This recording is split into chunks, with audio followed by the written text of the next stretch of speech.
Hello दोस्तों, नमस्कार, good morning, welcome back to your channel body हम प्रिपरेशन।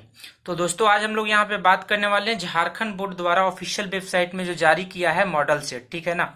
तो ये हमारे पास जो आज का जो पेपर है दोस्तों, आज हमारा है ऑब्जेक्टिव यानी कि एमसीक्यू, ठीक है। ये झारखंड बोर्ड का जो ऑफिशियल वेबसाइट है उसमें अपलोड किया प्रश्न पत्र है। ये आज हम लोग डिस्कस करेंगे सेट 1 ऑब्जेक्टिव का, ठीक है। ये आपका मैथमेटिक्स क्लास 10th का जैक बोर्ड का पेपर है, ठीक है ना। ये आपका ऑफिशियल मॉडल पेपर है।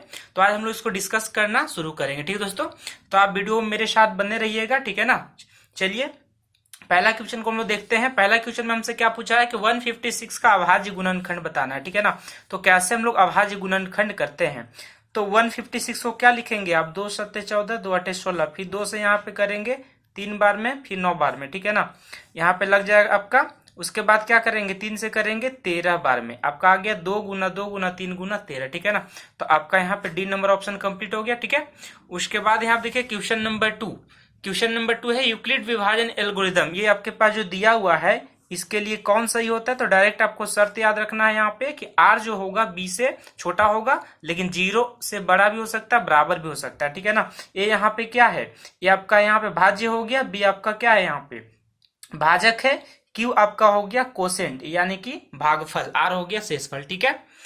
उसके बाद आइए यहाँ पे क्वेश्चन नंबर 3। क्वेश्चन नंबर 3 यहाँ पे है कि 7√5 कैसी संख्या है, तो रूट जैसे ही दिख गया सीधा करेंगे अपरिमेय संख्या, ठीक है। क्वेश्चन नंबर 4 कि प्रत्येक भाज्य संख्याओं का गुणनफल अभाज्य गुणनखंडों के आने वाले क्रम के बिना होता है। किस प्रकार से ऑप्शन दिया हमारे पास, अनेक, अद्वितीय, दोनों। तो ऑप्शन टिक मारेंगे हम लोग यहाँ पे अद्वितीय, ठीक है। उसके बाद देखिए क्वेश्चन नंबर 5 आपके पास है कि y बराबर px का ग्राफ दिया गया, शून्य की संख्या ज्ञात करना है। तो y बराबर px मतलब x को कितने बार काटा हुआ है, देखिए एक बार यहाँ पे है, दूसरा बार यहाँ पे, तीसरा बार यहाँ पे, मतलब शून्य की संख्या हो गया आपका 3, ठीक है ना। आइए क्वेश्चन नंबर 6 की तरफ बढ़ते हैं हम लोग। यहाँ पे बहुपद दिया हमारे पास क्या, एक्स स्क्वायर। बहुपद हमारे पास दिया गया है एक्स स्क्वायर माइनस रूट 15, ठीक है ना, सॉरी माइनस 15। तो ए स्क्वायर माइनस बी स्क्वायर के रूप में इसको लिखा जा सकता है। तो लिखेंगे एक्स स्क्वायर माइनस रूट 15 का स्क्वायर, तो आगे ए स्क्वायर माइनस बी स्क्वायर के फॉर्म में। तो अब लिखेंगे यहाँ पे ए माइनस बी और ए प्लस बी, यानी कि A minus root 15 into X minus X plus root 15 हो गया। तो यहाँ से दो वैल्यू मिलेगा, एक माइनस 15 में मिलेगा रूट 15 में, और दूसरा मिलेगा प्लस रूट 15 में, ठीक है ना। तो ये आपका एक माइनस मिलेगा, एक प्लस में मिलेगा, ठीक है। तो ऑप्शन नंबर हो गया सी करेक्ट आंसर, ठीक है। आगे बढ़ते हम लोग यहाँ पे क्वेश्चन नंबर यहाँ पे देख लीजिए आपके पास, आगे हम लोग पढ़ेंगे 7 की तरफ, ठीक है ना। तो 7 नंबर क्वेश्चन है कि द्विघात बहुपद दिया गया है, उसमें शून्यक का गुणनफल ज्ञात करना है। तो शून्य का गुणनफल क्या होता है, अल्फा इंटू बीटा यानी कि सी बाई ए होता है, ठीक है ना। सी बाई ए, सी का वैल्यू कितना है 2, ए का वैल्यू 1, तो 2/1 कितना 2 हो गया। तो ऑप्शन नंबर सी, ठीक है। अब रैखिक समीकरण आपके पास दिया गया, उसमें शर्त दिया गया a1/a2 b1/b2 बराबर नहीं होना चाहिए। तो ये किसके लिए सही है, ये अद्वितीय हल के लिए, ठीक है ना, यानी एक ही हल होना चाहिए, ठीक है। अब देखिए यहाँ पे क्वेश्चन नंबर 9। क्वेश्चन नंबर 9 जो है आपसे पूछा गया है कि x प्लस वाई बराबर 14, x प्लस वाई बराबर 14 और x माइनस वाई बराबर 4 का हल होगा। आपको यहाँ पे ऑप्शन देख लेना है, ठीक है ना। सब ऑप्शन को यहाँ पे x का मान y का मान रख के देखिए, LHS RHS से बराबर हो गया, मतलब आंसर आपका सही हो जाएगा, ठीक है। तो यहाँ पे रखेंगे 4 प्लस 5 तो आपका 14 नहीं आएगा। यहाँ पे रखेंगे 9 माइनस 4 तो आपका 4 नहीं आएगा, ठीक है ना। यहाँ पे रखेंगे 9 5 तो 9 प्लस 5 14 और 9 माइनस 5 4 आ गया, मतलब ये करेक्ट आंसर हो गया, ठीक है। अब रैखिक समीकरण युग्म, क्वेश्चन नंबर 10 कि रैखिक समीकरण युग्म असंगत होगा। असंगत का मतलब उसमें कोई हल नहीं बनता है ना। तो ये कब होगा, जब रेखाएं समांतर होगी। जब रेखाएं समांतर होगी इस प्रकार से, है ना, रेखाएं से समांतर होंगी तो आपस में प्रतिच्छेद नहीं करेगा, ठीक है ना। यानी कि रेखाएं जब समांतर होगी तब समझिए कि आपका असंगत होगा, कोई हल नहीं होगा, ठीक है। चलिए बढ़ते हम लोग क्वेश्चन नंबर 10 की तरफ। क्वेश्चन नंबर 10 यहाँ पे है दोस्तों, 10 हो गया आपका 11 के नंबर। पूछा गया कौन द्विघात समीकरण है, ठीक है ना, कौन द्विघात समीकरण है। तो जिसका पावर 2 होगा वो द्विघात समीकरण होगा। यहाँ पे देखिए एक्स से एक्स में गुना करेंगे तो एक्स स्क्वायर हो जाएगा, तो इधर भी एक्स स्क्वायर इधर भी एक्स स्क्वायर, तो ये आपका कट जाएगा, ठीक है ना, यानी कि ये बचेगा नहीं, ये द्विघात नहीं बचेगा। यहाँ पे देखिए ए प्लस बी का होल स्क्वायर में है तो एक्स स्क्वायर का टर्म यहाँ पे भी आएगा, एक्स स्क्वायर यहाँ पे भी आएगा, मतलब ये भी आपका नहीं हो पाएगा। यहाँ पे भी एक्स स्क्वायर कट जाएगा, भी एक्स स्क्वायर कट जाएगा, ठीक है।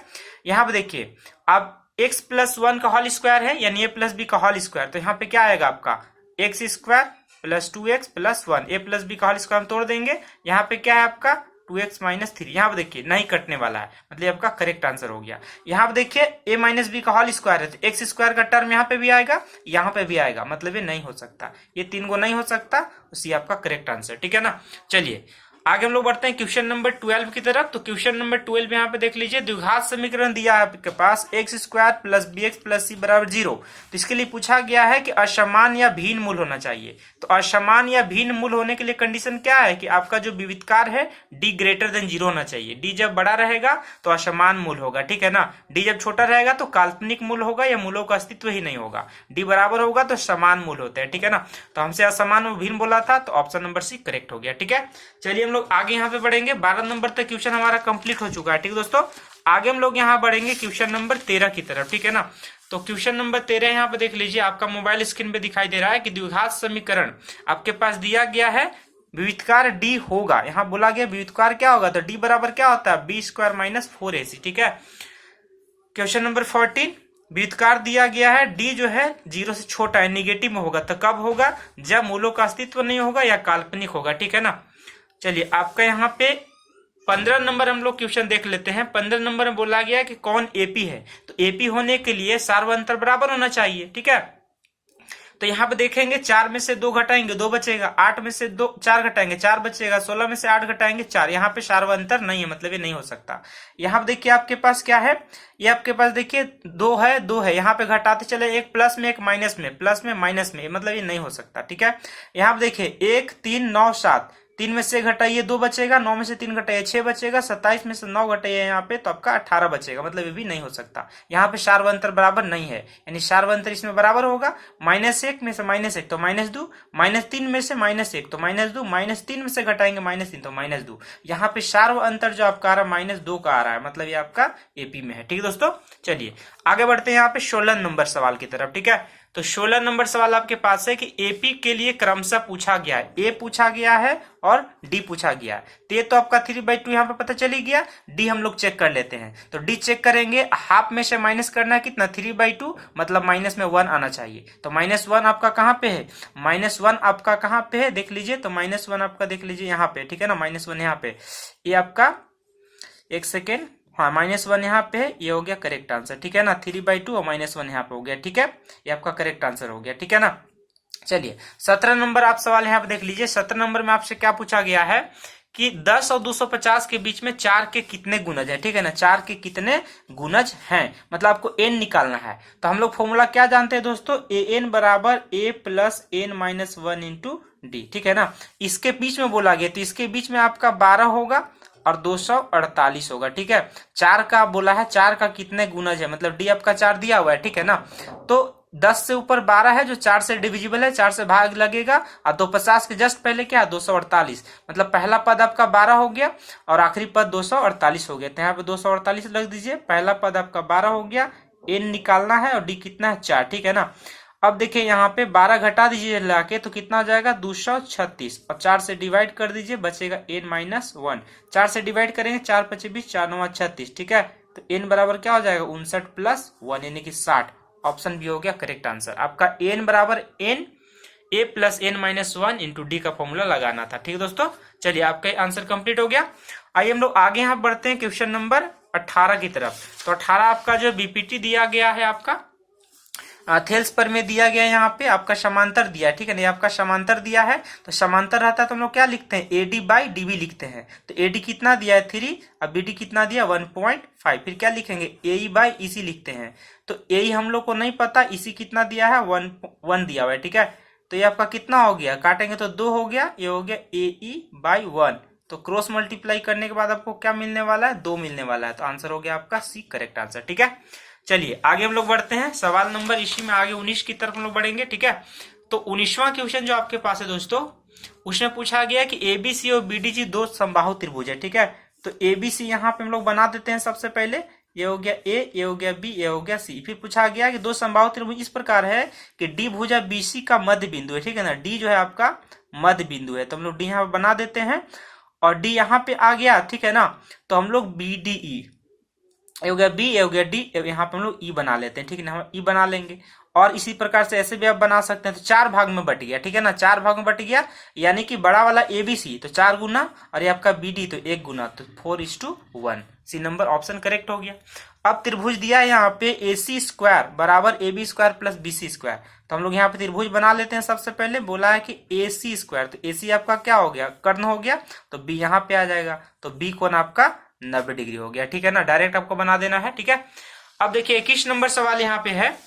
21 नंबर सवाल आपके पास है कि मूल बिंदु से, ठीक है ना, मूल बिंदु से आपको दूरी निकालना है, ठीक है ना। तो मूल बिंदु हम लोग मान लेते हैं यहाँ पे है आपका O 0,0 और यहाँ से आपका निकालना है P का मतलब x, y के लिए, तो फॉर्मूला डायरेक्ट होता है x square plus y square, ठीक है।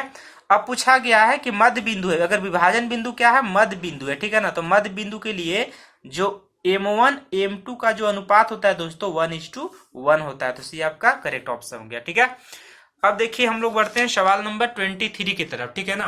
क्वेश्चन नंबर आप देखेंगे यहाँ पे 23 यहाँ पे, तो 23 में देखेंगे 1 - 10 स्क्वायर 45, तो किसके बराबर होगा, तो 10 45 का वैल्यू कितना होता है, 1 होता है, 10 45 का वैल्यू कितना होता है 1, तो 1 का स्क्वायर 1 रह गया। अब 1 - 1 करेंगे तो 0, ऑप्शन नंबर आपका करेक्ट है। यहाँ पे देखिए 10 45 का वैल्यू कितना होता है आपका 1 होता है, ठीक है ना, तो 1 - 1 कितना हो गया 0, तो डी आपका करेक्ट आंसर हो गया, ठीक है ना, कोई दिक्कत नहीं है। अब देखिए sin 18 कोस 72, तो इसको हम कैसे लिखेंगे, sin 18 और कोस को क्या लिख सकते हैं 72 को 90 - 18, ठीक है ना। अब देखिए sin 18 हो गया यहाँ पे और कोस 90 - थीटा sin थीटा होता है, तो sin 18 हो गया, sin ऊपर भी sin नीचे भी कट गया, आंसर हो गया 1, यानी कि बी आपका करेक्ट आंसर, ठीक है। 25 नंबर सवाल में आ जाइए। 25 नंबर सवाल है कि 10 4/p, तो यहाँ पे 10 दिया है तो 10 को क्या बोलते हैं p/b बोलते हैं, मतलब आपको h निकालना है, तो h कैसे निकालेंगे, √p² प्लस b स्क्वायर, तो p का मान कितना है 4, 4 का स्क्वायर 16, b का मान कितना है 3, 3 का स्क्वायर 9, तो 16 9 25 हो गया, √25 का मान कितना होता है 5, h कितना निकलेगा 5 निकल गया। और साइन a पूछा है तो साइन a क्या होता है p/h होता है, तो p आपका कितना दिया हुआ है 4 और h कितना आ गया 5, तो 4/5 करेक्ट आंसर, ठीक है। चलिए आगे हम लोग बढ़ते हैं सवाल नंबर 26 की तरफ, ठीक है ना। सवाल नंबर 26 यहाँ पे देख लीजिए मोबाइल स्क्रीन पे, ठीक है। एक भूमि का एक बिंदु से जो मीनार का पद बिंदु से 30 मीटर की दूरी पे है, तो सबसे पहले आप मीनार यहाँ पे बना लीजिए और कितना दूरी पे है 30 मीटर दूरी पे, ठीक है ना।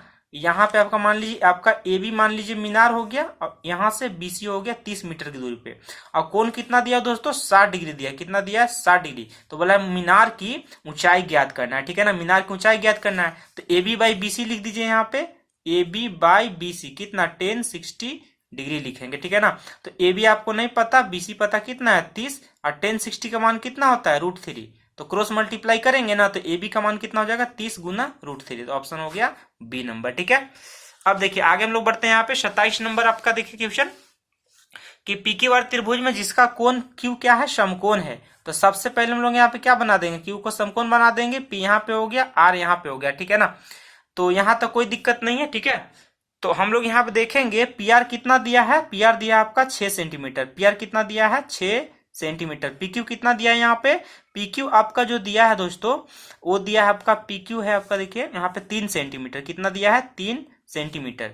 तो आपसे पूछा गया QPR, यहाँ से पूछा गया है ना, आपसे पूछा गया QPR एंगल QPR, तो यहाँ से अगर देखेंगे QPR यहाँ से देखेंगे 10 यहाँ पे लेंगे तो सामने वाला क्या हो जाएगा परपेंडिकुलर, मतलब ये आपका हो जाएगा बेस, तो आप लिखेंगे B/H, तो B कितना हो गया आपके पास 3 और H कितना हो गया आपके पास 6 हो गया, ठीक है। तो 3/6 कितना होता है 1/, तो ये हो गया कोस थीटा 1/2, तो कोस का वैल्यू हाफ कब होता है 60 डिग्री पे, तो ऑप्शन हो गया सी करेक्ट, ठीक है ना। साइन का वैल्यू हाफ कब होता है 30 में और कोस का वैल्यू हाफ कब होता है 60 में, ठीक है ना। QPR आपसे निकालना था, ठीक है, तो ऑप्शन नंबर सी हो गया करेक्ट आंसर, ठीक है। चलिए अब आगे हम लोग बढ़ते हैं यहाँ पे क्वेश्चन नंबर 28 की तरफ। एक वृत्त के किसी स्पर्श रेखाएं हो सकती हैं, है ना, स्पर्श रेखा, एक वृत्त के कितनी स्पर्श रेखाएं हो सकती हैं, एक वृत्त की कितनी स्पर्श रेखाएं हो सकती हैं। अगर खाली बोलेगा स्पर्श रेखाएं कितने हो सकती हैं, ठीक है ना, तो हो जाएगा अनंत, लेकिन अगर बोलेगा समांतर, तो समांतर अगर बोलेगा इस प्रकार से तो समांतर सिर्फ 2 ही हो सकता है। अगर समांतर बोल देगा कि समांतर स्पर्श रेखाएं कितनी होती हैं तो आंसर हो जाएगा 2, ठीक है। लेकिन अगर समांतर नहीं बोलेगा तो आंसर हो जाएगा अनंत, बहुत सारे हो सकती है, ठीक है। अब देखिए क्वेश्चन नंबर आगे बढ़ेंगे 29 की तरफ, ठीक है। तो 29 नंबर क्वेश्चन यहाँ पे देखेंगे आप, यहाँ पे है कि एक बिंदु Q से जो कि वृत्त की स्पर्श रेखाएं की लंबाई 24 सेंटीमीटर है, ठीक है ना। तो हम लोग यहाँ पे एक वृत्त सबसे पहले बना लेते हैं, यहाँ पे O हो गया, ठीक है। और पूछा गया है कि वृत्त की त्रिज्या ज्ञात कीजिए, तो आप यहाँ पे फिगर कुछ इस प्रकार से बना लेंगे, ठीक है ना। और यहाँ पे दिया गया है Q से एक वृत्त पर स्पर्श रेखा, ठीक है, Q से, तो यहाँ पे हम लोग बना लेते हैं इस तरीका से, ठीक है। आपका 25 सेंटीमीटर की दूरी यहाँ पे हो गया, ये आपका हो गया 24 सेंटीमीटर दिया हुआ है, तो हम लोग जानते हैं क्या है 90 है आपका। आपको क्या निकालना है, यहाँ से कुछ नाम ले लेते हैं आप, यहाँ फिलहाल नाम ले लेते हैं P, ठीक है ना।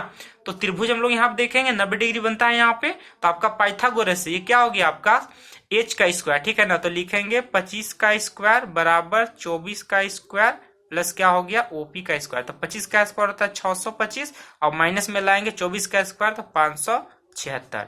तो 15 में 6 गया तो 9 हो गया आपका, यहाँ पे आ गया 61 में से तो हो गया 4 बराबर हो गया ओपी का स्क्वायर। ओपी का स्क्वायर 49 है, तो ओपी इधर लाके अंडर रूट में लाएगा तो 7 आ जाएगा आंसर, तो आपका हो गया ए नंबर, ठीक है।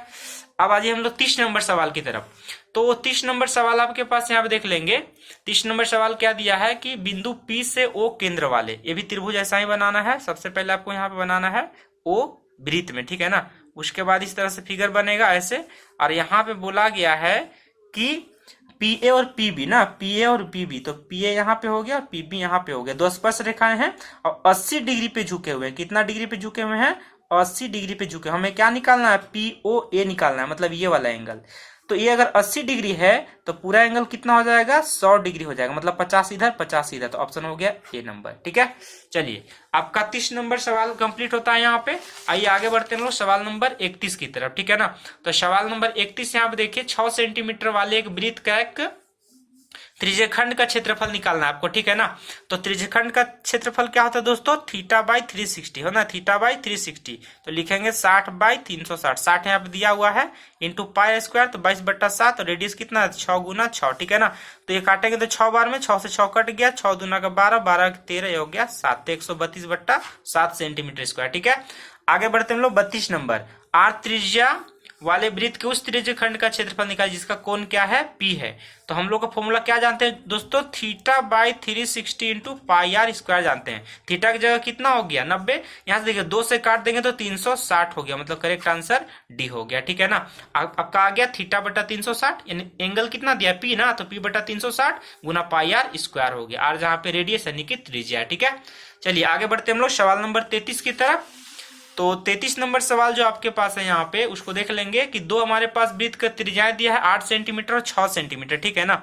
और इन दोनों का क्षेत्रफल का योग बराबर है, तो इसको मान लीजिए, इसको पाई 6 का स्क्वायर प्लस क्या हो गया यहाँ पे पाई 8 का स्क्वायर बराबर क्या हो गया पाई आर का स्क्वायर। तो यहाँ पे कितना हो गया आपका पाई पाई तो कॉमन है सब तरह, तो पाई काट दीजिए, 6 गुना 6 36, 8 गुना 8 64, यहाँ पे हो गया पाई आर का स्क्वायर, पाई पाई खत्म, ये हो गया आपका 100 बराबर आर स्क्वायर। तो आर कितना हो जाएगा 10, option number D correct answer, ठीक है।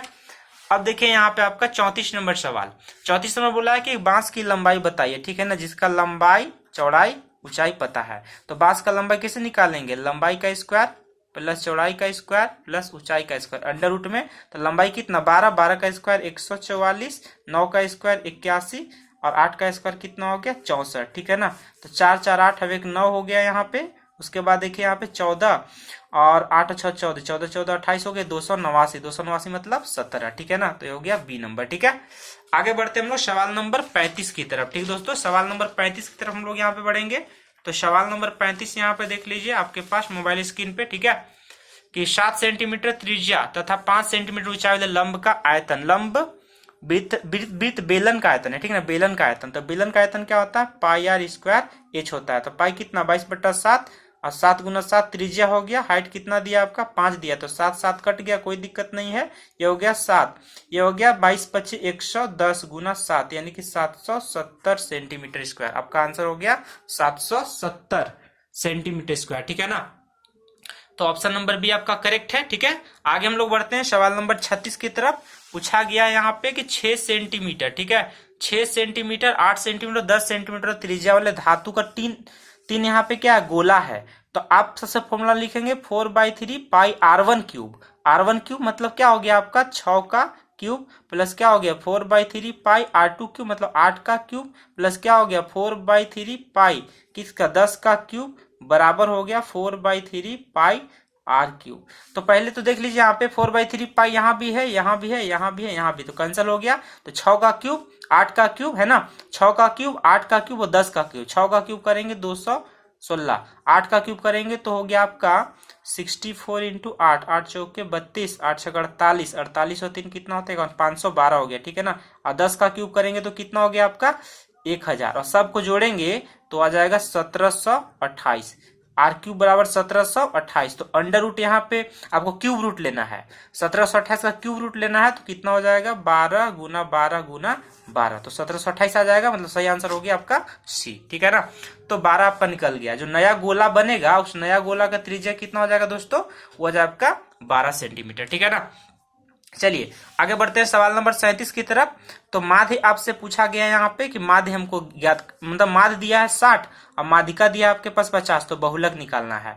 तो बहुलक निकालने का जो फॉर्मूला होता है दोस्तों, वो होता है आपका 2 गुना, नहीं आपका होता है 3 गुना माध्यिका, 3 गुना माध्यिका, ठीक है ना, 3 गुना माध्यिका माइनस 2 गुना क्या होता है माध्य।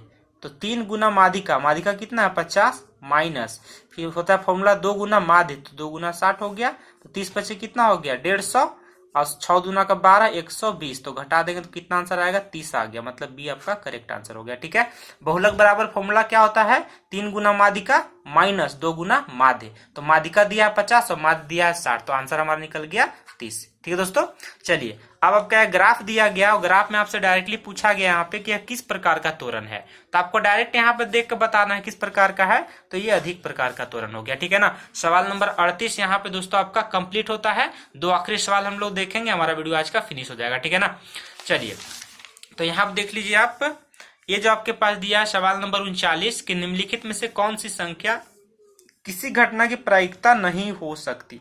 तो प्रायिकता नहीं होने के लिए आपको क्या देखना है यहाँ पे, सबसे पहली बात तो कि डायरेक्ट आपका आंसर दिख रहा है कि माइनस में कभी भी प्रायिकता नहीं हो सकता है, ठीक है ना, माइनस में कभी नहीं हो सकता। 0 से लेकर 1 के बीच में आना चाहिए, 0 से लेकर 1 के बीच में आना चाहिए। ये देखिए 0 से 1 के बीच में है, 15% मतलब 15/100 0.15, ये भी देखिए बीच में है। ये आपका 2/3 0.67, ये भी आपका बीच में है, माइनस है, तो माइनस कभी भी आपका प्रायिकता किसी भी संख्या का नहीं हो सकता, ठीक है ना। तो प्रायिकता कौन नहीं होगा, निगेटिव नंबर, ठीक है ना।